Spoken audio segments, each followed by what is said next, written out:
রান্না করতে আসলে সবাইকে কাছের বেটি রহিমাই সাজতে হয়, এটা আমার নিজের বাস্তব প্রমাণ। দেখেন আমার চেহারার অবস্থা, বেহাল অবস্থা, কারণ যে পরিমাণে গরম তার উপর আবার রান্না করতে হচ্ছে। তো চেহারার অবস্থার 12টা বেজে গিয়েছে। তো আজকে আমি আপনাদের সঙ্গে একটা সুন্দর রেসিপি শেয়ার করব। তো আমার ভিডিওটা শেষ পর্যন্ত দেখার চেষ্টা করবেন। আসসালামু আলাইকুম গাইস, সবাই কেমন আছেন?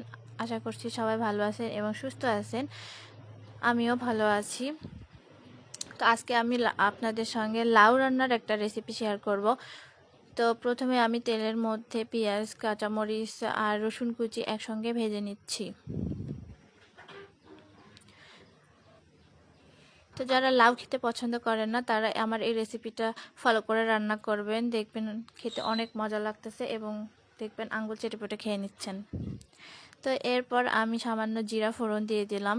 জিরা দিলে কিন্তু লাউয়ের স্বাদটা আরও বেশি বেড়ে যায়, এটা কিন্তু আমরা সবাই জানি।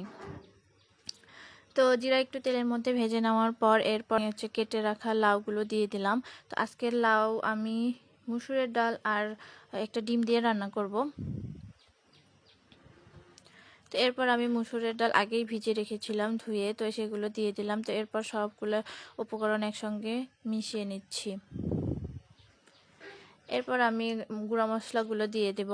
তো প্রথমেই আমি হলুদ গুঁড়ো দিয়ে দিলাম, এরপর লাল মরিচের গুঁড়া, তো এরপর 1 চামচের মতো আমি ধনিয়া গুঁড়া দিয়ে দিলাম আর একটু সামান্য পরিমাণে গরম মশলার গুঁড়া। আপনারা চাইলে গরম মশলার গুঁড়াটা স্কিপ করতে পারেন। তো এরপর স্বাদ মতো লবণ দিয়ে এখন আমি সবগুলো একসঙ্গে কষিয়ে নিব। লাউ রান্না কিন্তু বেশি কষিয়ে রান্না করা হয় না, অল্প কষিয়েই রান্না করতে হয়, কারণ বেশি কষিয়ে রান্না করতে গেলে লাউয়ের স্বাদটাই চলে যায়।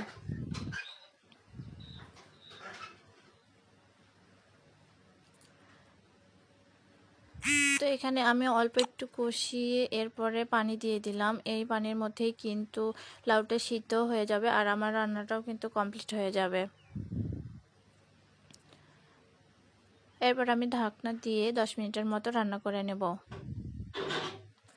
তো 10 মিনিট পরে আবার চলে আসলাম। এরপর একটু ঢাকনাটা তুলে একটু নাড়াচাড়ে দিব, কারণ নিচে যদি লেগে যায় তাহলে কিন্তু খেতে ভালো লাগবে না।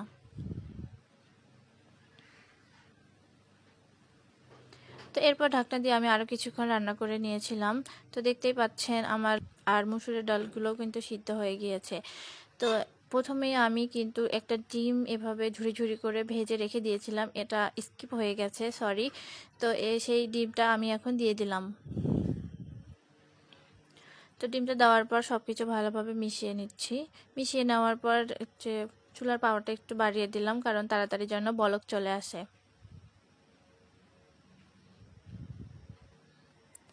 এরপর ঢাকনা দিয়ে আমি আরও কিছুক্ষণ রান্না করে নেব।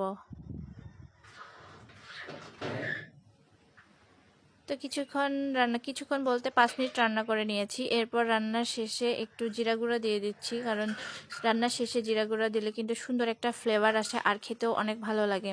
তো এরপর ঢাকনা দিয়ে ঢেকে আমি আরও 2 মিনিট রান্না করে নেব। তো আমার লাউ রান্না শেষ, দেখতেই পাচ্ছেন ফাইনাল লুক। খেতে কিন্তু অনেক মজা হয়েছিল।